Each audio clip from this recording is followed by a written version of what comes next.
All right. Well, hey, thanks for joining me, man. It's good to see you and talk to you, and I'm excited about playing the show. How you been? Pretty good. I mean, there's good and then there's COVID good, and I feel Well, like, you know, I've been doing pretty COVID well. Yeah. it's a So new standard. It's like the new scale yeah. of figuring things out. It's like, well, I'm alive. Yep. No, I really can't complain. Yeah, And good, good. yeah. So So, would you just like do a quick spiel on who you are, and like what you're doing in music, and that way people that can are interested can check you out? yeah. My name's Ryan Ferris. I've been playing music since I was in, I'm trying to think here, early high school. I first got a guitar. I just borrowed one of my dad's. He had a cheap electric. Actually, I still have that guitar. I barely ever get rid of anything. So it's like a $40 Les Paul copy by Hondo. Is it right Uh, there? You yeah, gotta let me you show gotta you. grab it. You gotta It's grab it. pretty, yeah, it's pretty haggard. I mean, it was haggard when I got it, but I've got Oh, a that's weed sticker on sweet. it. Of course you do. Yeah, 40 That's pretty sweet. dollars, $40, yeah. That's And awesome. it's actually been used on quite a few albums that I've done. There were a few punk bands I recorded years ago that really liked how it sounded through their amps, and so yeah, who knows? You never know. It's not always the most expensive guitars that sound Yeah. good. I've had a vintage like not a vintage, but like an old reused shop, like the what's the like the retail shop or whatever, the antique shop guitar that I've had that I've done. I think I probably recorded the KTR album at your Mhm. place with that old piece of junk. And yeah, they're You never know. you You never never know. know. But anyway, I got distracted there. But yeah, I started playing guitar early high school with my friend Kevin Jacobson, who I played in several bands with over the years. But originally, it was just he and I playing electric guitar by ourselves. And he immediately got way better at lead guitar than I did. I was a lot more just the rhythm guy and singing. And really, my lead guitar playing was held back for so many years having him in bands with me because he could do so much stuff. And I always felt like, what's the point? I mean, he's got it. So I'll just play the chords and occasionally do a little lead thing and sometimes maybe a harmonized guitar solo with him. But, and that's funny because you definitely, depending on who you play with, you feel like what you have to do to be in that situation. And with him, I never had to do anything fancy lead guitar wise, so I never did. But anyway, played in a few bands with him. We always tried to find a drummer to jam with in high school, and it just never seemed to happen. We tried so many times to meet up with Doug Hoffman. It was so funny. It became like a comedy of errors where we would load all of our stuff into a truck and like we're gonna go meet with Doug, and then somehow he'd cancel on us, and um, so that kept happening. But anyway, and right before college, I think we finally found a drummer to play with, and we jammed a few times. And then later in the dorms and I went to OSU starting in '98, and my randomly assigned roommate was a really gung ho kind of guy, and he started playing bass, just learning it super quick. And by the time we moved out of the dorms, our spring quarter, he was already a pretty decent bass player, and our friend learned to play drums. And so we started a band, just really gung ho. Played a couple of house parties, and Kevin came over he was going to Western, and played in that band. And we were called Tricky Dick and the Hot Freshman Girls. And all of our songs were very, very naughty, super gross out, or not gross out, just immature, trying to be sexy. Um, Basically, at certain points, we were just trying to be like, Blink 182 or things like that. And it was like, oh man, we could aim better than that, aim higher than this. But that morphed into a band called the Everlasting Gentlemen, where we were trying to be more gentlemanly and sing more mature songs. And then that band kind of broke up as we finished our first and only record. It was quite a recording though. I'm still pretty proud of it. Never got up on any of the sites, but anyway. And then shortly after that, I was living in Salem and met the guys that we formed the Boys Club Ween tribute band. that was in 2006, I think. And that's Ryan Booth, Sam McBride, and still Kevin and me. And we've been playing that in that Ween cover band since then. So it's been, what is that now, like 16 years or something. And, you know, when Ween broke up for a while, I think we actually did even better because people were even more like into seeing a Ween, seeing a Ween cover band. So, and I mean, yeah, we got to play a lot of McMiniman's shows. I mean, I think that's how, I mean, I definitely saw you in that, that era a lot, and, you know, at Boone's and stuff. Gosh, and then later I moved to Portland, and we kept playing in that band. Started a band called Trampoline, also with Kevin and also with Ryan Booth from that band, and just a different drummer. That was Nick Costenborder. And the goal of that band was to do a lot of vocal harmonies. I think I like a lot of rock bands that have great harmony vocals on the records, and not necessarily live. Like a lot of times, maybe they'll have the lead singer and one other guy doing all these harmonies on the record, and then when you go see them live, there's like just the lead singer and maybe just one guy. Yeah, and that's like, so that's a ripoff. Yeah, I know, and it's like I get it. I mean, people are more concerned with like playing their instrument parts right and everything, but I always thought it was so cool, you know, to have those vocals live. And so, because I had seen bands that do it, and so that was a goal of that band, and we did okay at that goal, but we didn't last very long. We did like a 6-song EP and kind of fizzled out again. I think the recording killed the band for both that and the previous original band. But let's see here. Since then, after that, I just did a lot of jams for a while. I was just anybody who could play music with me. It was like, you know, life is too short. Let's just play with whoever's around. And so I was just hosting jams for a few years, and just anybody who could come by, whatever the configuration was. We got 2 drummers this time. Oh, well, we'll have one of them do some percussion or whatever, you know. So whatever the layout was, it was just like make music however. And then started a band that kind of was born out of those jams, the most consistent people who were coming, called Stanton Yard. And that's the original band that I'm in now, along with the Ween cover band. And we had a fair amount of shows back in like 2016, 2017, and then started recording a lot, and maybe a year before COVID, and then didn't play as many shows. And anyway, we finally finished our album, and we've actually got so many songs now for our next album. It's kind of funny. It's like we just came out with one, and we're already like recording our next one. But when you can't play many shows, it's like you may as well record. So yeah, but I mean, gosh, throughout COVID, like we went from not playing together in person at all. You know, we did like the Jam Kazam kind of thing. I don't know if you tried that. How'd that go? I like looked into it, then I was like, yeah.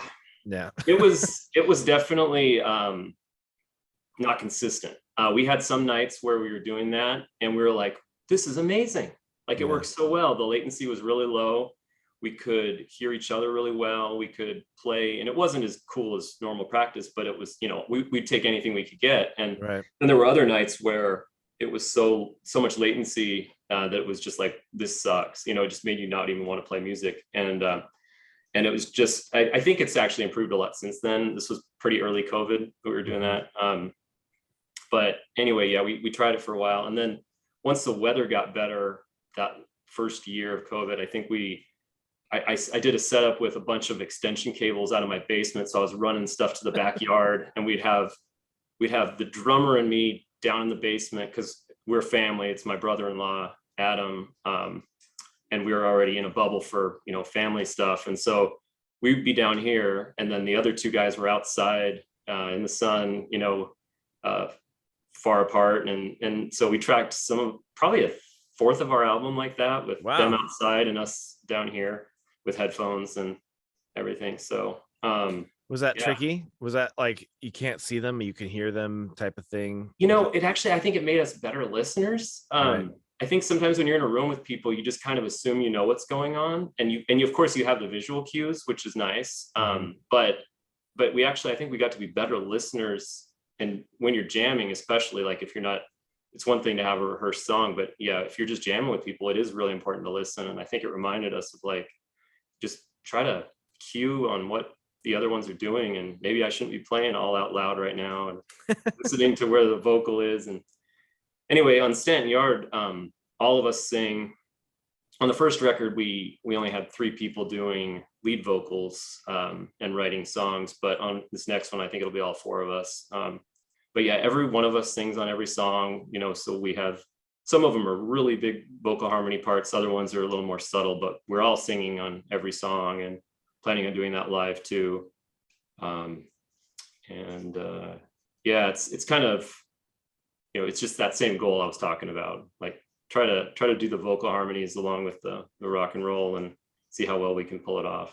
That's awesome. That's one of the things for me is vocal harmonies. You know, my band, The Folly, we were like, we've got the harmonies there, and like that's one of our things. We're like, oh, that's like, it's not our thing, but it's like one of our things. It's like we gotta have smoking hot vocal harmonies, you know. And I would say so. Yeah, we actually listened to you guys at our last practice because we were talking about the sweet. upcoming show, and as we were listening to it, we're like, wow, they've got that sort of like it kept coming back to like the Alice in Chains sort of thing where you know, you've got the constant harmony going on certain songs with like the slightly evil sounding, you know, and sometimes it's sometimes it's not like it's always an evil sounding harmony, but like in the context of the heavy music, you know, Sure. Certain notes, they just sound super cool and evil. And then you get the happy sounding ones that, you know, switch it up. And anyway, it was cool because that's actually pretty consistent with the KTR, because KTR had a lot of harmonies on recordings. Yeah, least. Russ and I were pretty heavy into the vocal harmonies. Yeah, I think that's been my knack, like being able to be the number 2 guy, especially with KTR. I was kind of like, okay, he was the like the primary songwriter, and he had his mains, and I would be able to kind of work around what he was doing with the guitar and with the vocals. And now since then, Russ has left the band, and I've got Riley, who actually started on the drums and then moved up to the bass, and now he's actually on guitar and vocals now. So like he's been in all, but him and I have that really great vocal dynamic because he's got like the big bellowing voice, and I've kind of got the upfront breathy thing. Yeah, so it kind of works a similar way to where it's just that dynamic of, it's like 2 instruments, man. It's just, that's how it works. That's the meat and potatoes of good music, is the good dynamics and good vocal harmonies. But yeah, I appreciate that you dig it, man. Yeah, no, I mean, it's definitely something that I value in a lot of music. Not everything I listen to, of course, but like generally speaking, I like rock music that's got some, you know, vocal harmony at times, and you know, not you know, not all the time, but not all the time. It's generally cool. But it's like it's like a solo. It's like, you don't have to do it all the time, you know. Right. There could be songs where, you know, there's just not a guitar solo. And, yeah, exactly. And speaking of, actually, like this band, because it doesn't have Kevin Jacobson in it, both the other guitar player and me, and the other guitar player is Robert Pyle. I mean, he goes by Bob, but he and I both play a Les Paul. Both are primarily rhythm players, but in this band, you know, when it's not our, usually when we're not the lead vocalist on the song, we're trying to do more of a lead guitar thing. And we've both grown a lot as lead players over the last few years, trying to find our own lead guitar styles and, you know, muddle through it to varying degrees of success. And, you know, and so I think both of us are getting to be better guitar players in this band for sure. I know I'm working a lot harder on it, at least. I'm there with you, man. I'm there with you. It's funny to look back and be like, man, I've been playing for so long, I should be a god by now. But I'm getting so old. I'm like, man, if I don't play for a week, I'm like, I lose it. It's gone. So yeah. And like the great curse of YouTube, for instance, you know, you get on there and you could see young kids who are just crazy shredders and things like that. And you think, I've been playing guitar now for almost 20 three decades. 25 almost 30 years, and I can't do that, but yeah, you're good at what you practice. And I guess I've been practicing playing a lot of rhythm and singing over it, and you know, that's what I do. And so that's anyway, cool. But so this band, Stanton Yard, it's Robert Pyle on the other guitar, me on guitar, and then a guy named Casey Hagerman on bass, and my brother-in-law Adam Grill on drums. And like I said, we all sing on songs where Casey's lead vocals, then Bob and I will do a lot of vocal harmonies, and we just, depending on the song. So that's how we've been doing it. That's awesome. Yeah, I dig the stuff. I've checked you guys out a couple different tunes. I like it. You have a consistent, I can like tell that's your, your style, kind of within that same genre, kind of like the same with KTR. I think KTR is a little folkier than what we're doing now, but it's good to like kind of like reconnect with people that we've kind of been in, we knew each other back in the day, kind of just did our own thing, and like, wow, this guy's still doing it, so am I. Let's do a show, so it's I'm stoked to do shows again ish. It's how are you feeling about it? It's like, well, I guess I just feel like cautiously optimistic. I feel like with everything in life, whether it's trying to go on a little vacation here and there, or this, it's just, you're just crossing your fingers and you're thinking like, well, if it doesn't happen, at least we're having a good time practicing, or trying to think about the process more than the destination and the journey there. But I mean, I'd love to do this occasionally, and I've always thought that if I could get on stage, at least once a month, I'll probably be a much less annoying person in day-to-day life, because I can get out my, look at me stuff. So same here. Get out the wiggles, as I like to call it. Like, we say that. I say that about my kids. That's where I get it from. My puppy down here. He has to get his wiggles out a lot. So well, heck yeah, man. So the big Legrowski, February 25th, which is coming right up. Have you ever played there before? No, I've heard of it. Our bass player has seen a couple jams there. Let's see here, I'm trying to think. I guess I don't really know much about it. I was impressed with their in the email they sent out about the details of just what they had as far as backline and everything. And I guess if you're hosting open jams, they have to have a fair amount of gear ready to go. So that's cool. Yeah, I played there once pre-COVID, and I think it was a different owner. It was under other ownership back in the day, like 3 or 4 years ago. But I guess with COVID, they've got like an outside seating area, which I have yet to see. So it should be good, man. It's going to be fun. It's probably our first show in a couple months. We had another one up in Hillsboro at like 1823 Mystery Bar, which was an interesting venue. I'll go out a limb and say that it was interesting. But yeah, we're excited to get out there again, and I think we've got a couple new members of the Folly this time, so it'll be kind of like an icebreaker for us to get out there and get our feet wet and break the ice and all that fun stuff. So yeah, I'm really looking forward to it. I like your little setup you got there, man. It's very this basement is basically like the kind of music room I've been trying to have my whole life.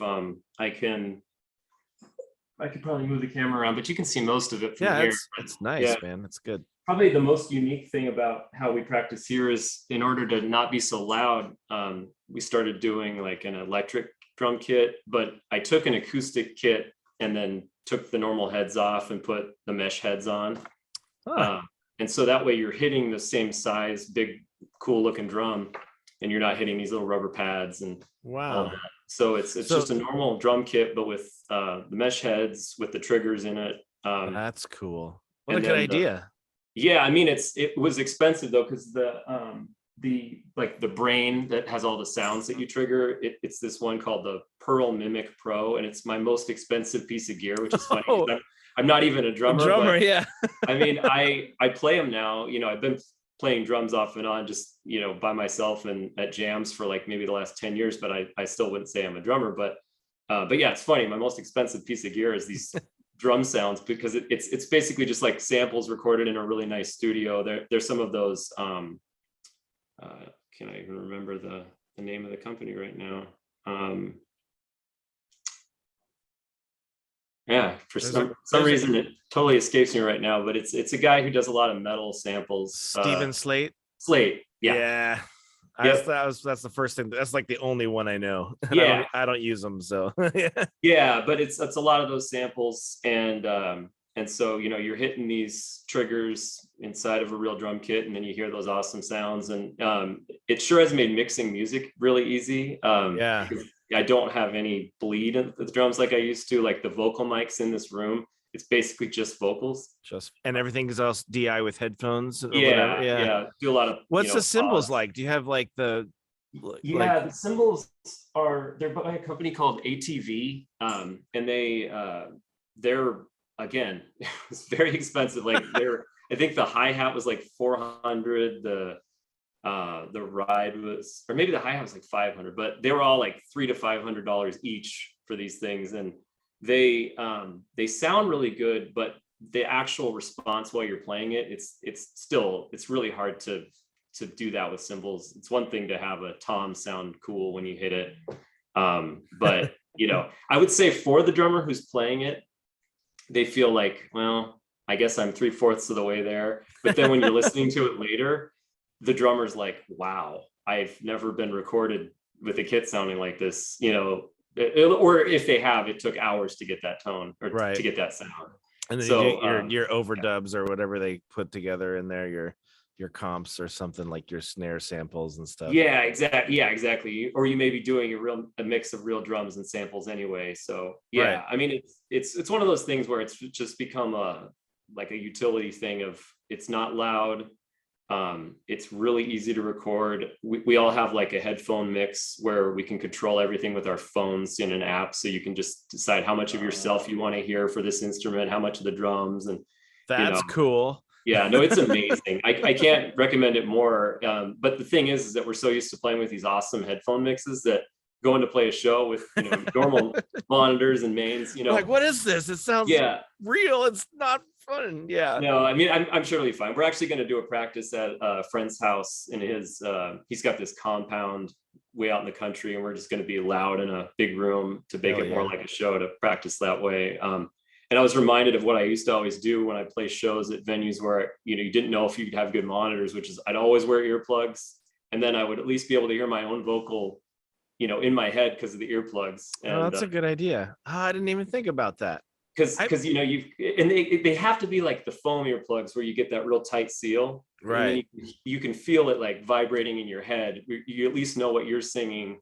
Nothing else. That was always my fallback for live vocal monitoring. If I couldn't hear enough from the monitors, just like you got the inner ear. Yeah, that is a great trick. I've played so many crappy clubs that have no monitors. Yeah, I've never even thought of that. Well, I used to play some really long shows in college. We were like the house band at a few bars, and you'd play 3 or 4 hours. And if you don't have good monitoring, you're going to sing so loud to overcompensate. Yeah. And then you blow your voice out. And so after doing that so many times, I was like, okay, well, we play pretty loud anyway. I'll wear earplugs. And then you start to notice like, well, I can hear my own voice at least. I might not be able to hear everybody else's vocals or every other instrument all the time, but at least I can tell what I'm doing. So yeah. I've noticed that I've become saltier over the years for like crappy speakers or not a great place. I've just been like, I've been doing this for so long. Can't I get a damn decent PA system? How hard is it to have vocal mod? Yeah. And I used to be the guy that was like, oh, whatever, let's just play.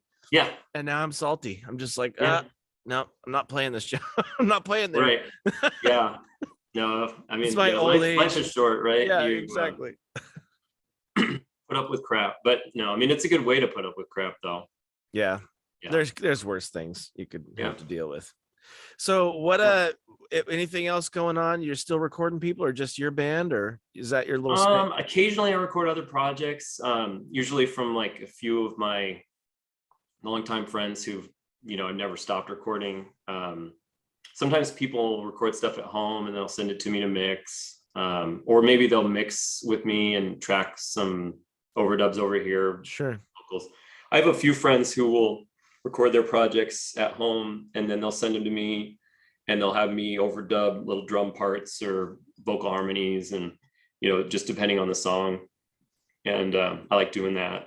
It's a lot more fun than just plain mixing, adding a few parts if the song could use something else that they didn't have around. Yeah. So, well, that's cool, man. I'm glad to hear that you're still doing it. and you're still like, it seems like you're still passionate about it, because there's Oh been yeah. times that I've met people over the years that, I just don't do it anymore, or, oh, I had to stop, or they moved away or something. But Yeah, yeah. it's definitely labor of love, and it's definitely one of those things you just have to have a heart for it to just keep grinding through, you Yeah, know.